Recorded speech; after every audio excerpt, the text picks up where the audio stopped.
Merci à tous de participer à notre webinaire qualité de l'eau sur les paramètres dureté, fer et manganèse.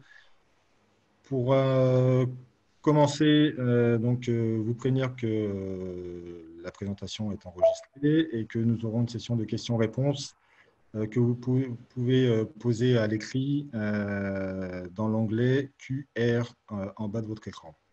Donc, nous répondrons à vos questions en fin de présentation. Et malheureusement, s'il y a trop de questions et qu'on n'a pas le temps de répondre à tout le monde, vous pourrez nous contacter par mail et vous avez nos emails ici. Donc, quelques généralités pour commencer. L'eau représente une part importante du poids corporel des animaux, entre 60 et 80% du poids. Les animaux consomment 2 fois plus d'eau que d'aliments, ce qui en fait le premier aliment, et on a des pics de consommation d'eau dans 3/4 des cas suite à des repas. En cas de forte chaleur, bien sûr, on peut avoir des fortes explosions de cette consommation d'eau par 1,5, par 2. L'eau est un aliment qui peut devenir nocif en présence de bactéries, de virus, de protozoaires pathogènes ou d'éléments chimiques en trop faible ou en trop forte concentration. C'est également un véhicule qui permet d'apporter des nutriments, des médicaments et des désinfectants. Voilà. Pour ça, on a besoin d'avoir une eau de bonne qualité. Alors, pour indication, quelques quantités d'eau consommée par espèce. Alors, en proportion, un homme devrait consommer 8 litres à 15 litres d'eau par jour. Il est intéressant de suivre ces consommations journalières, car une baisse ou une hausse de ces consommations peuvent indiquer une pathologie avant même que des symptômes n'apparaissent. Donc, on va s'équiper de compteurs avec ou sans enregistrement. En termes de réglementation, au niveau de l'Europe, l'eau n'est pas considérée comme un aliment, au contraire de l'eau de consommation humaine. Dans le règlement 183 de 2005, on a une mention qui parle de l'eau, mais qui est très peu contraignante et qui dit que l'eau d'abreuvement doit être d'un niveau de qualité adéquate. En France, on n'a pas d'obligation réglementaire, hormis pour l'espèce Gallus gallus. Du coup, on va se baser sur les eaux de consommation humaine pour l'eau potable des animaux. Il est à noter que l'ANSES a édité en 2010 un document qui permet d'avoir un état des lieux de ce qui se passe, de ce qui se fait un petit peu dans le monde en termes de normes et de donner quelques critères de potabilité pour les animaux. Donc, on va avoir différentes sources, on va avoir un cycle de l'eau qui permet de voir que cette eau va avoir une composition qui va différer en fonction des environnements qu'elle va traverser, comme l'atmosphère, le sol, les différentes surfaces qu'elle rencontre. Et c'est à cette occasion qu'on va avoir des transferts de polluants dans l'eau.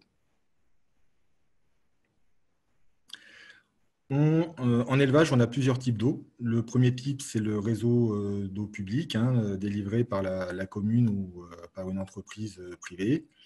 Ensuite, on retrouve le puits, qui permet de collecter les eaux de surface ou les nappes phréatiques peu profondes.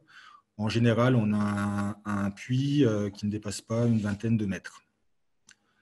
Ensuite, la troisième, c'est le forage, qui permet de capter des eaux beaucoup plus profondes, notamment les veines d'eau ou des nappes phréatiques profondes, avec des forages qui peuvent faire quelques mètres jusqu'à plusieurs centaines de mètres. Le diamètre du forage est très inférieur à celui du puits. Et pour finir, on retrouve les captages qui sont des captages à partir de sources ou de cours d'eau, voire de réservoirs de barrages, et puis l'eau de pluie. Donc ça, ce sont des origines d'eau qu'on va proscrire, sauf si on est capable d'assurer une filière de traitement complète, à savoir une filtration sur sable, une coagulation et une potabilisation. Alors, la qualité d'eau en adduction publique, elle peut être impactée par le type de matériaux ou la qualité des matériaux qu'on utilise par les canalisations. On peut avoir des relargages d'éléments chimiques tels que le plomb, le cuivre, le nickel, ou dans le cadre de canalisation PVC, de chlorure de vinyle. On a également l'absence d'un résiduel de biocides qui peut permettre la recroissance de bactéries. On peut avoir des zones de débit nul ou très faibles, hein, c'est le cas de bras morts. Et puis, on a également la présence de fuite. Donc, la présence de fuite, on parle de fuite, mais c'est souvent des phénomènes d'aspiration d'air ou d'eau, notamment quand il pleut, par effet Venturi, au niveau des joints ou de zones d'écrasement des tuyaux. À savoir que le taux de fuite en France, le taux de fuite moyen en France est d'à peu près 20%. Alors, l'eau de réseau, l'avantage, c'est qu'elle permet une bonne maîtrise de sa qualité chimique, parce qu'elle va peu varier ou très peu varier. On va éventuellement adapter le pH en fonction de l'espèce qui va être amenée à boire cette eau. Par contre, elle nécessite de vérifier régulièrement sa qualité microbiologique. On se rend compte que les petites communes ont beaucoup plus de chances d'avoir de l'eau non conforme. Il y avait un document qui a été édité qui permet de voir que sur les communes de moins de 50 habitants, on a à peu près 17% des eaux où il y a plus d'un quart des analyses qui sont non conformes. Alors, la qualité de l'eau au niveau des forages peut être impactée par le pouvoir de filtration du sol, qui va plus ou moins retenir la pollution organique ou les bactéries. La chimie du sol, on a des phénomènes de dissolution des minéraux, et ainsi que la qualité de réalisation et de la protection du forage. Donc, l'existence d'un périmètre de protection, une tête de forage présente, également une cimentation qui permet l'étanchéité du forage. Alors, à gauche, on va avoir un ouvrage qui a été fait dans les règles de l'art avec un capot hors sol qui évite la possibilité d'introduire des substances ou des animaux dans le tubage. Une cimentation qui va éviter les communications entre l'eau peu profonde et les eaux profondes, et donc des contaminations. Et une crépine qui est uniquement au niveau de l'eau qu'on va vouloir filtrer. Alors, le périmètre de protection, donc ce qu'on appelle souvent le périmètre de protection immédiat, en général, c'est un carré de 5 par 5 autour du forage, où on n'aura aucune activité, pas de dépôt de cadavres, pas de bac d'équarrissage, pas d'animaux qui viennent dessus. L'implantation du forage, en général, se fait à peu près à 35 mètres des bâtiments d'élevage et des annexes, ou éventuellement de stations d'épuration. Et on peut éventuellement équiper son forage d'une sonde CTD, conductivité, température, hauteur d'eau, qui va permettre de détecter l'arrivée d'eau, par exemple de pluie, par une augmentation de la conductivité dans le forage. Alors, il existe un régime de déclaration ou d'autorisation pour le forage, mais également pour le prélèvement. Alors, jusqu'à 200 000 m3 pour le forage, on sera en déclaration. Au-dessus de 200 000 m3 par an, on sera en autorisation. Et pour le prélèvement d'eau, entre 10 000 m3 et 200 000 m3, on est en déclaration. Et au-dessus de 200 000 m3, on sera en autorisation. Alors attention, il y a des restrictions sur certaines nappes, donc bien se renseigner avant de forer. Alors, en termes de quantité d'analyse, il faut analyser systématiquement son eau. Sur le forage, on va faire 2 à 4 analyses microbiologiques, 2 analyses chimiques par an, et sur le réseau, 2 microbiologies et 1 chimie par an. Alors, je recommande également de faire une analyse microbiologique en période pluvieuse, au moins pour essayer de détecter des fuites ou des arrivées d'eau de surface dans le forage. On peut retrouver les analyses de son eau de réseau de sa commune sur le site du ministère de la Santé. Alors, les paramètres en général qu'on va suivre, c'est la microbiologie, c'est les germes de l'analyse de type B1, auxquels on peut rajouter les pseudomonas si par exemple on est dans une industrie de transformation comme du fromage. Pour les paramètres chimiques, c'est exactement la même chose. On va utiliser les paramètres de l'analyse D1, auxquels on peut rajouter la matière organique, le carbone organique total, le fer, le manganèse, la dureté. Donc, ces paramètres d'intérêt permettent d'orienter le choix du traitement d'eau ou également d'investiguer des mauvais résultats d'analyse en cas d'interférence avec le traitement. Alors, analyser son eau, mais où? Donc, on essaye, quand on a un forage ou une eau de réseau, d'analyser la ressource. Donc, si on peut le faire au compteur ou au forage, on fait une analyse à ce niveau-là. Mais souvent, on réalise plutôt une analyse en début de ligne, c'est-à-dire dans le sas ou dans le bâtiment. Et puis, il faut réaliser une analyse en bout de ligne. Et quand on fait cette analyse, on mesure également le résiduel de biocides pour aider à l'interprétation. Ce que je recommande aussi, c'est en général de faire à la fois la ressource ou le début de ligne en même temps que le bout de ligne, là aussi pour interpréter correctement les résultats. Voilà, je vais passer la main à Arnaud. Bien, merci Fabien. Donc la deuxième partie de la présentation va couvrir en fait la dureté, le fer et le manganèse. Donc l'équilibre de l'eau se lie au travers de 3 facteurs clés. Le premier élément est le pH, donc le potentiel hydrogène, qui mesure la concentration des ions H+ dans l'eau.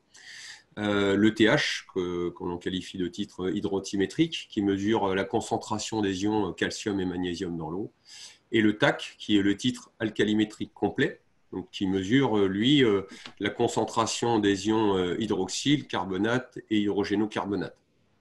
L'équilibre chimique d'une eau usuelle s'écrit sous cette forme-là, bicarbonate de calcium égale carbonate de calcium plus gaz carbonique plus eau. Quand il y a brassage de l'eau, le dioxyde de carbone disparaît et il va y avoir formation de carbonate de calcium, donc clairement insoluble, qui va venir se fixer sur les parois. Donc, on a 2 exemples sur les photos. Un peu extrême pour la photo de gauche, régulièrement contrôlé par les caméras endoscopes que l'on a désormais à disposition, et beaucoup de techniciens en sont désormais équipés. Et si l'eau est acide, on va avoir plutôt une libération de dioxyde de carbone acide et on va former de la corrosion. Encore une fois, j'ai mis une photo très extrême sur la gauche et sur la droite, ce qu'on peut communément retrouver avec de la corrosion. On va démarrer par le TH, donc le titre hydrotimétrique. On vient de le dire, c'est la concentration des ions calcium et magnésium dans l'eau. Ce titre hydrotimétrique s'exprime en degrés français ou degrés français de TH. Ça équivaut à 4 mg de calcium ou 2,4 mg de magnésium. Il existe, donc nous on parle dans notre domaine eau en France de degrés français, mais il existe d'autres échelles. Alors, c'est juste un exemple, mais il existe effectivement une échelle allemande qui est exprimée en degrés GH et qui mesure non pas le carbonate de calcium, mais le monoxyde de calcium, c'est-à-dire le CaO. Donc, en équivalence, un degré français de TH est égal à 0,56 degrés de GH allemand. Donc ça, c'est plutôt pour les gens du Nord qui sont ou proches des frontières, qui ont régulièrement par les laboratoires des analyses avec des degrés GH. Une petite carte de France pour situer globalement les duretés communément retrouvées sur les régions. Donc on a globalement en France majoritairement des eaux dures. Je vais dire majoritairement, en tout cas supérieure à 15. Et puis, on a des eaux douces très zonées sur des régions comme la Bretagne, la grande région centre, et des eaux très dures sur certaines communes. Donc, on va qualifier une eau très douce, entre 0 et 7 degrés français de dureté. Entre 7 et 15, on va la qualifier douce. De 15 à 30, on va la qualifier d'eau dure. Et on peut d'ores et déjà se poser des questions sur la diminution de cette dureté. Et au-delà, on est sur des eaux dures, voire extrêmement dures. Alors, on peut passer des cas extrêmes, mais on peut largement et aisément dépasser les 40. Aujourd'hui, il n'y a pas de norme CE définie hein, dans le choix de la dureté du rabattement de dureté. Il y a une norme NF qui se situe entre 8 et 15 degrés français. Ce qu'on peut en dire, c'est que pour la partie animale, aujourd'hui, dans les préconisations terrain qui sont véhiculées par les uns et les autres, on va retrouver une préconisation entre 10 et 15 degrés français de dureté. Hein, c'est ce qui est communément réalisé sur le terrain. En humaine, on va pouvoir diminuer un tout petit peu plus à 8 degrés français de dureté. L'eau naturelle, elle est di-incrustante quand on a des pH qui sont supérieurs à 20. Elle est di-incrustante parce qu'elle va aller entartrer la majorité des canalisations, donc se déposer, notamment quand il y a des eaux chaudes. Et puis, si on a des pH basiques, on va avoir un dépôt de minéraux sur les surfaces.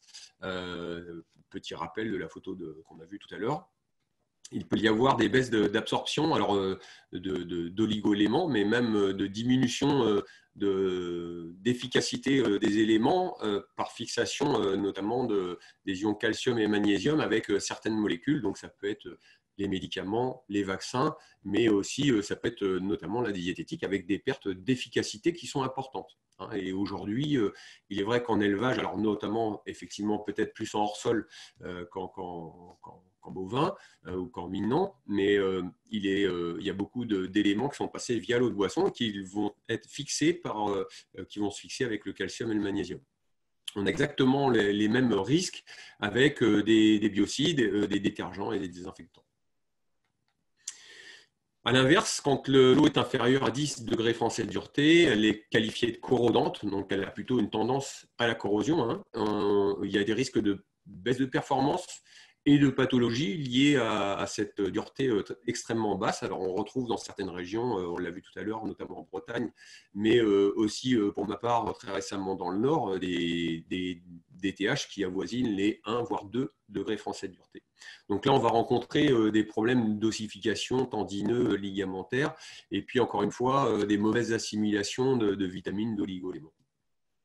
De plus, cette eau corrodante, hein, dans son nom, on a bien le mot corrodante, il y a le mot corrosion, et il va y avoir une solubilisation des métaux dans la canalisation qui vont déposer et abîmer les canalisations. Les moyens de correction sont simples.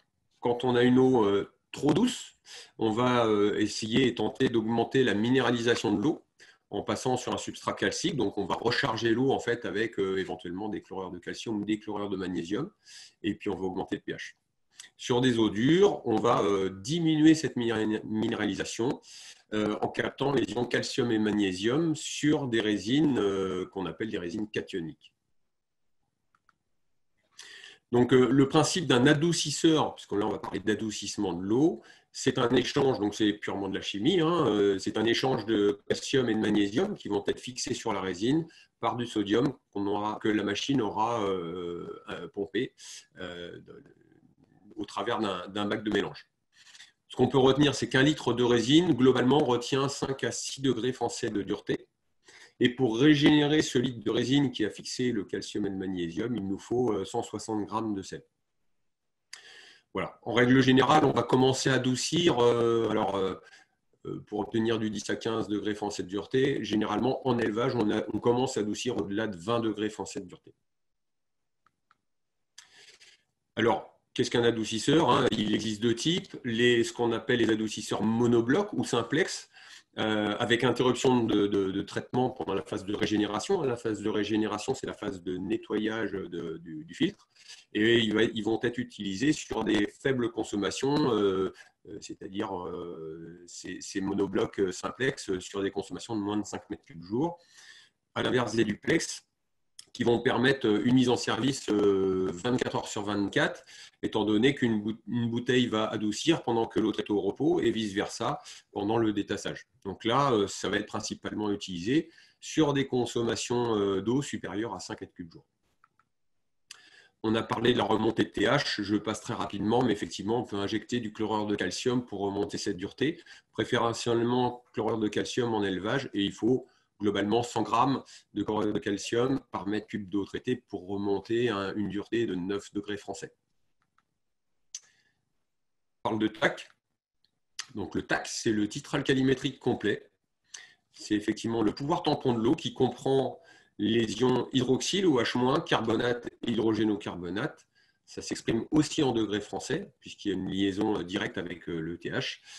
Il n'y a pas forcément d'interprétation notée dans la bibliographie ou sur le terrain, mais ce qu'on peut retenir, c'est que plus ce TAC est bas, moins il y a de pouvoir tampon de l'eau, plus ce TAC est élevé, au-delà de 20 à 30 degrés français, au-dessus de ces chiffres, plus le pouvoir tampon de l'eau est important et va diminuer en fait le pouvoir des acides dans l'eau. Donc, un petit mot sur le tartre. Le tartre, c'est tout simplement le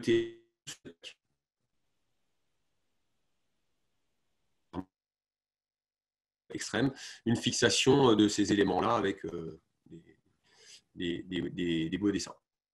On va passer sur le fer.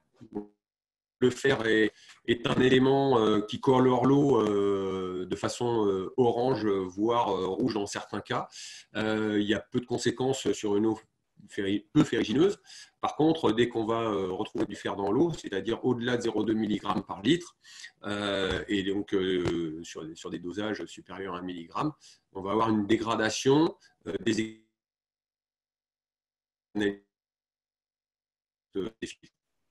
donc, ces éléments minéraux sont déposés dans ces canalisations, que ce soit le TH, le fer ou le manganèse.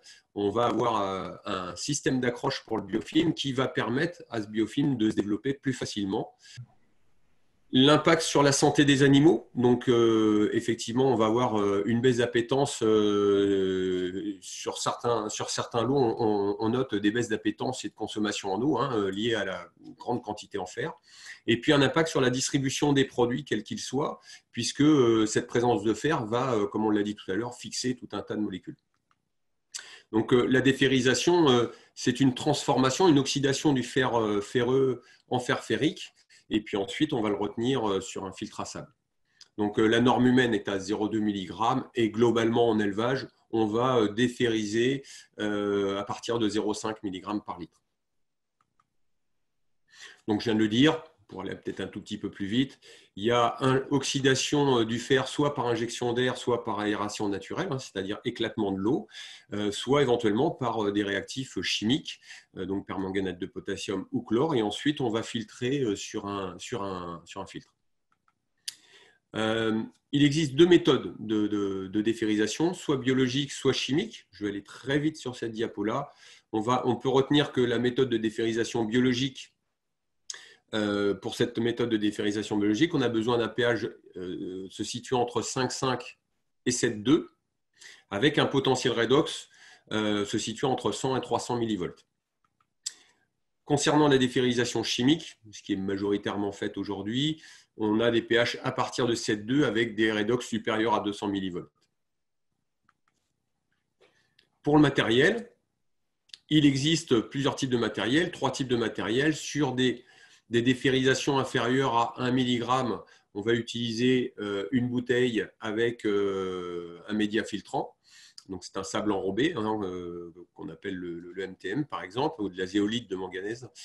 Et ensuite, on va détasser avec de l'air et de l'eau. Le deuxième matériel est une filtration électropneumatique. Donc, c'est un filtre qui est sous pression avec un fonctionnement pneumatique.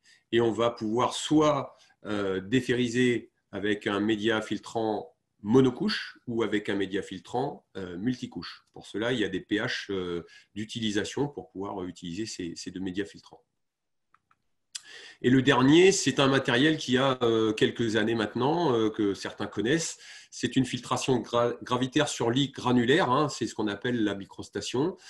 C'est une filtration multicouche qui est adaptée à des charges de fer allant de 5 à 8 mg par litre de fer, et désormais des consommations d'eau allant de jusqu'à, non pas de 25 à 120 mètres cubes jour, mais allant jusqu'à 120 mètres cubes jour de consommation d'eau. Donc les premières stations de filtration gravitaire allaient jusqu'à 25 mètres cubes jour. Aujourd'hui, désormais, on a des stations plus importantes que l'on voit en élevage. Donc cette station, elle inclut en fait l'éclatement de l'eau, on a dit oxydation, la filtration, le stockage et en même temps, on va pouvoir y faire la désinfection et les pré-traitements d'oxydation si nécessaire. Ça se fixe directement sur l'arrivée du réseau. Si on fait un point sur le manganèse, donc le manganèse, c'est un élément qui nous embête aussi fortement dans l'eau d'abreuvement des animaux, puisque c'est un minéral qui va faire des colorations noirâtres, hein, c'est ce qu'on observe régulièrement sur les filtres, mais aussi de dépôts hein, dans les canalisations avec une coloration assez importante. Et ces dépôts manganeux vont encrasser en fait, les filtres et former du biofilm.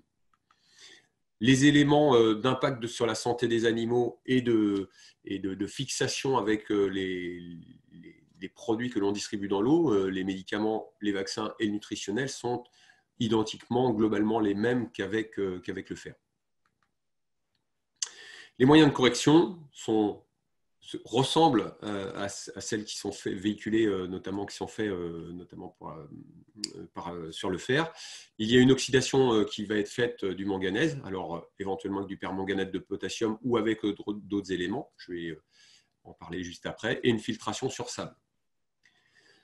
Cette démanganisation, elle va être opérée en élevage aujourd'hui aux alentours de 0,15 mg par litre, mais c'est variable, hein, la norme humaine étant à 0,05, voire si on peut désormais avoir du zéro sur l'élevage, c'en est que mieux.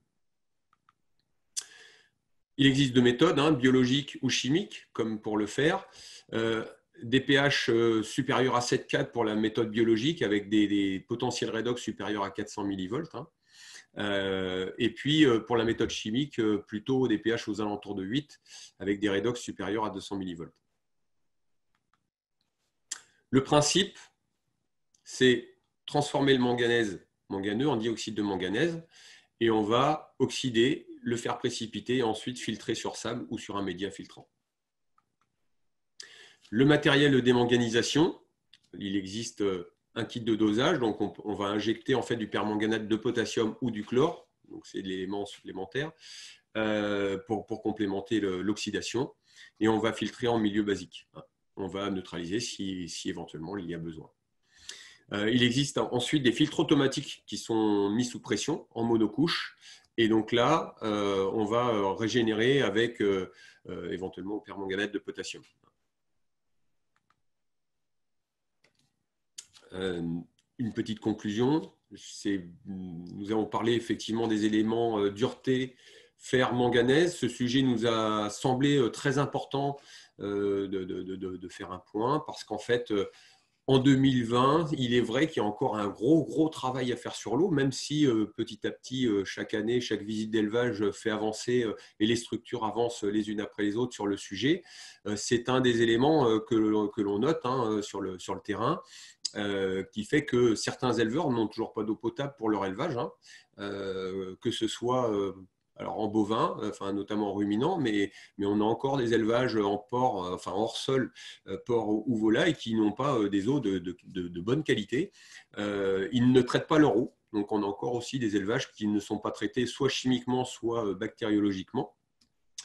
Et puis, d'autres traitent sans corriger les paramètres physico-chimiques. Hein. On a parlé des trois éléments qui viennent nous embêter sur cette correction physico-chimique. Il y en a d'autres, effectivement. Donc, voilà. Il est important, dans un premier temps, de corriger d'abord la physico-chimie avant de pouvoir penser traitement bactériologique et biocide. Une autre qualité, c'est une eau qui reprend des ressources de qualité et surtout un réseau entretenu que l'on va sécuriser. Donc, il est important de mesurer les quantités consommées. Hein. Fabien en a parlé au travers des compteurs d'eau. Donc, ça permet de voir les fuites et de limiter, entre autres, les pathologies. D'entretenir correctement son forage ou son puits. Hein. Lors de nos visites, un des premiers éléments de la visite, c'est d'aller sur place, d'aller voir comment a été réalisé le puits ou le forage et de donner des conseils sur ce puits ou sur la préparation de ce forage. Et puis ensuite, une fois qu'on a fait tout ça, c'est le réseau que l'on doit entretenir. Donc, ça nécessite un nettoyage et une désinfection des canalisations en cours de vide sanitaire s'il y a vide sanitaire, mais si on est en élevage où il n'y a pas de vide sanitaire, il va falloir s'astreindre à le faire assez régulièrement pour entretenir les canalisations. D'autant plus si on ajoute effectivement du nutritionnel dans l'eau qui va accélérer ce phénomène de formation de biofilm.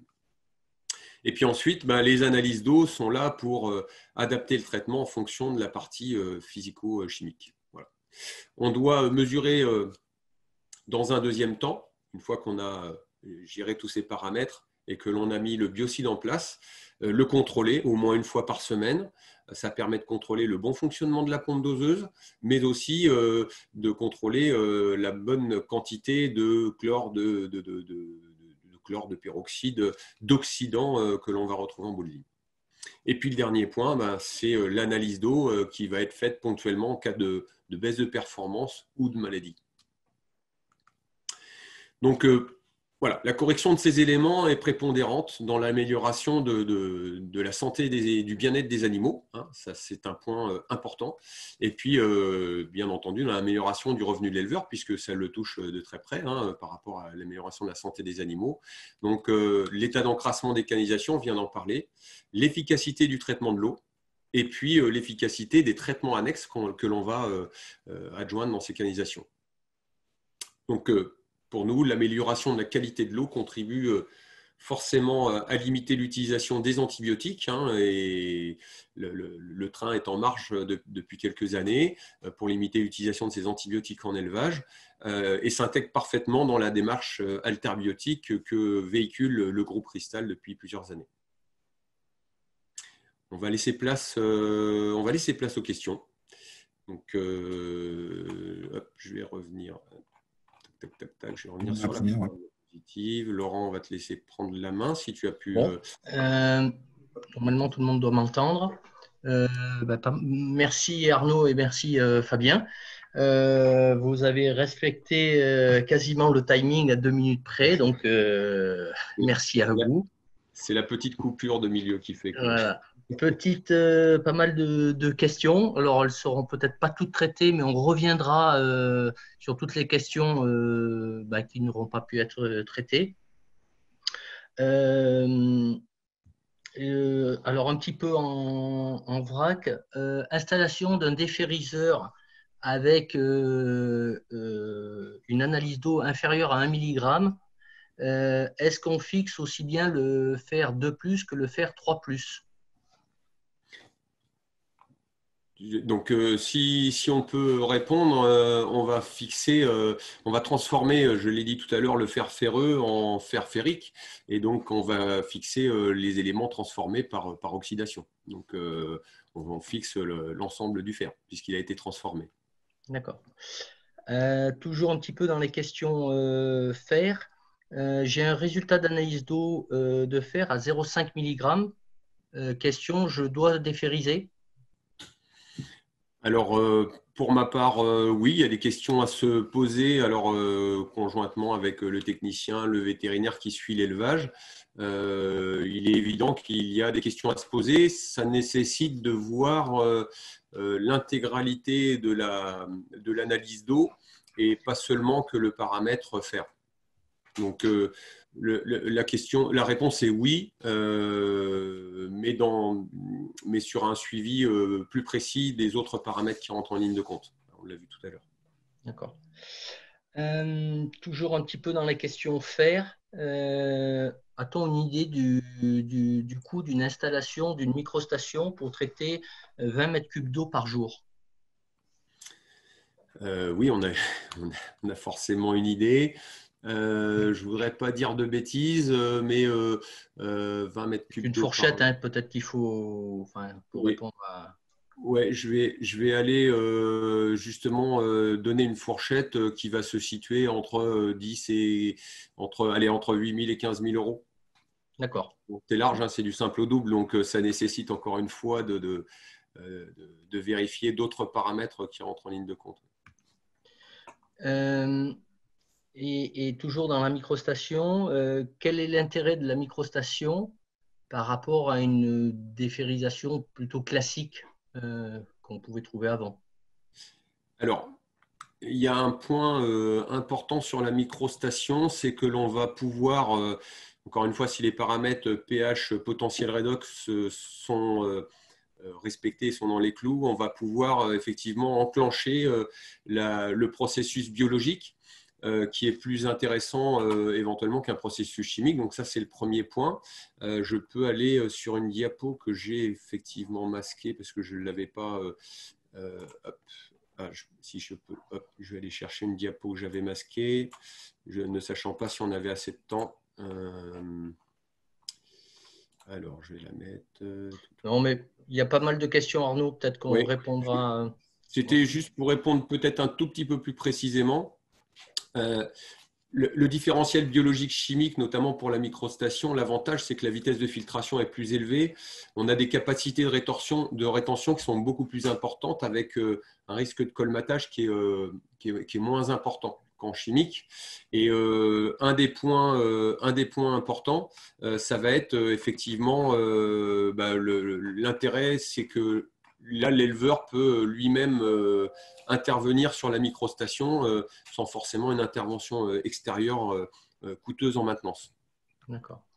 Alors, pas mal de questions sur les fers. Existe-t-il des données de teneur en fer de l'eau de boisson selon les régions? Je ne l'ai pas retrouvé. Je n'ai pas retrouvé ces éléments-là. Très certainement, s'il y en a, je suis preneur. Mais c'est vrai que je souhaitais faire une carte de France avec les éléments fer et même en manganèse.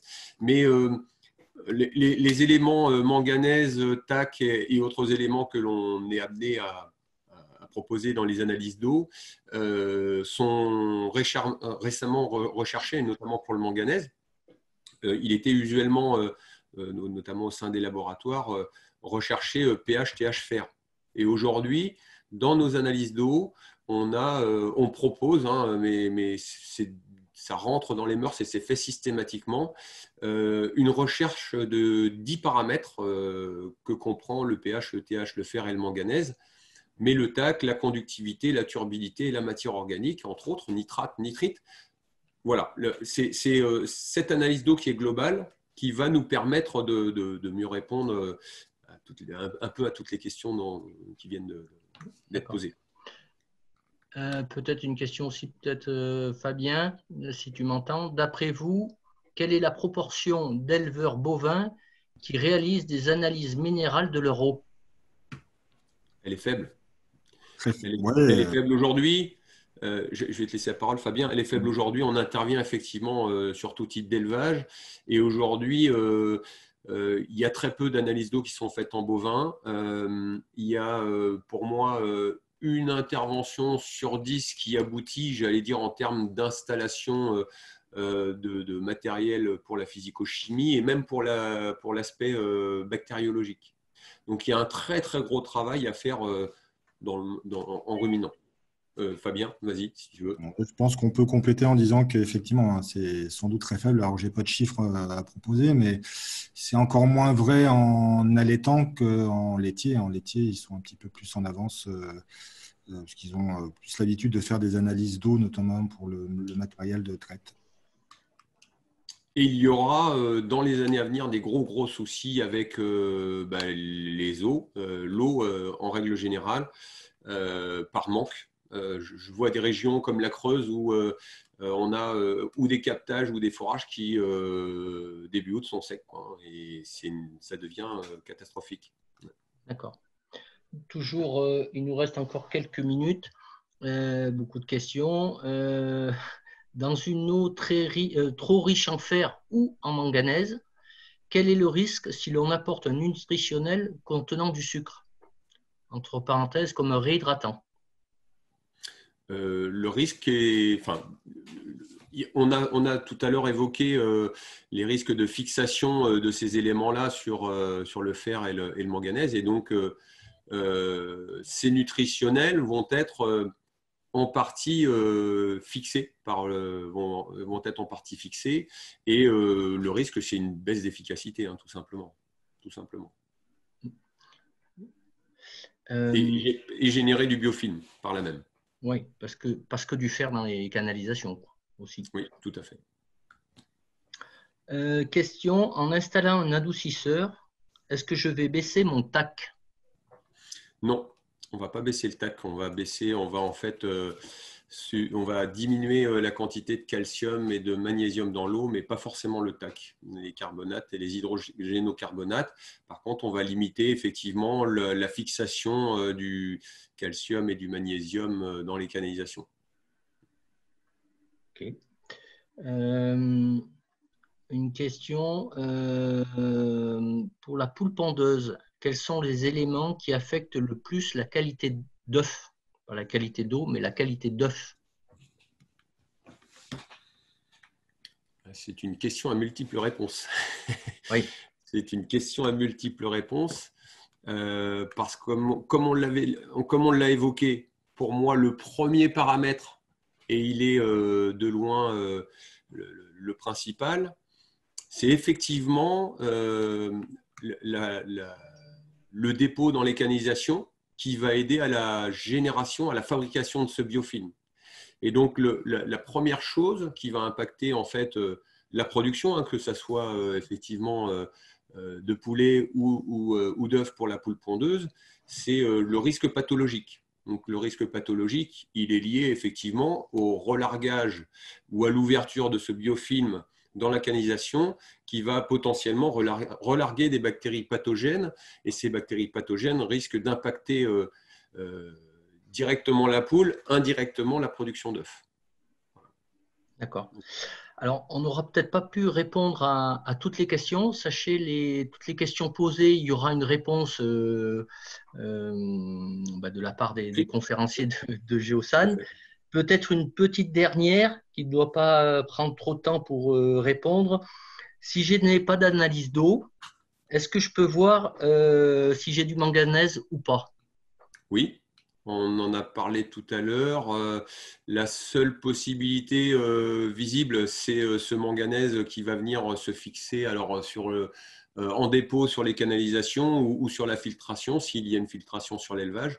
Mais il est quand même préférable de faire une analyse d'eau parce que c'est la clé de la réussite d'un traitement physico-chimique, c'est effectivement de contrôler les taux de manganèse que l'on a dans l'eau.